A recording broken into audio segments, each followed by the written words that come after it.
What's up mga ka-Big Bites? Coach ng Georgia, galit na galit sa Gilas Pilipinas.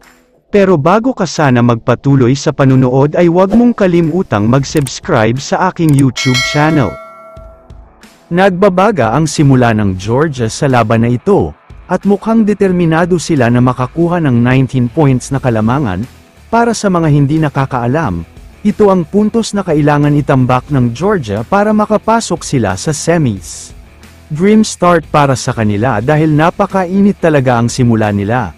Ngayon lang din yata nagkaroon ng 16-0 run ang isang team, kaya agad nang nawala ng pag-asa ang mga nanunood sa venue at telebisyon.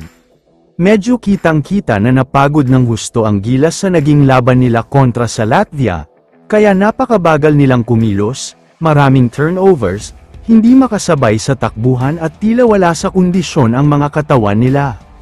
Pero sino pa nga ba ang pwedeng maasahan kapag kailangan ng puntos? Syempre ito ay walang iba kundi si Justin Brownlee, dahil takeover mode siya nung naghahabol ang Gilas, 7 straight points lang naman ang ginawa niya. Pero wala nang ibang katulong si JB dito, kaya naman hanggang sa second quarter ay nagpatuloy ang mainit na shooting ng Georgia. Umakyat na sa 20 points ang kalamangan nila at walang maisagot ang Gilas. Napa-timeout na si Coach Tim at kinausap si JB na kailangan tumira. Itigil muna daw ang pagiging facilitator niya. Kaya naman napa-takeover mode ulit si Brownlee at naibaba na lang sa 12 points sa pagtatapos ng second quarter. Sa third quarter naman, mukhang nakahanap na ng solusyon ang Gilas sa init ng opensa ng Georgia. Dahil gumamit ng zone defense itong si Coach Tim, nawala na talaga sa ayos ang opensa ng Georgia at naguluhan na sila dito. Nag-take advantage naman dyan ang Gilas at sila naman ang nag-init, pinangunahan na naman sila ni Justin Brownlee matapos siyang makagawa ng sunod-sunod na puntos, tuluyan na nga lumipat sa Gilas ang momentum.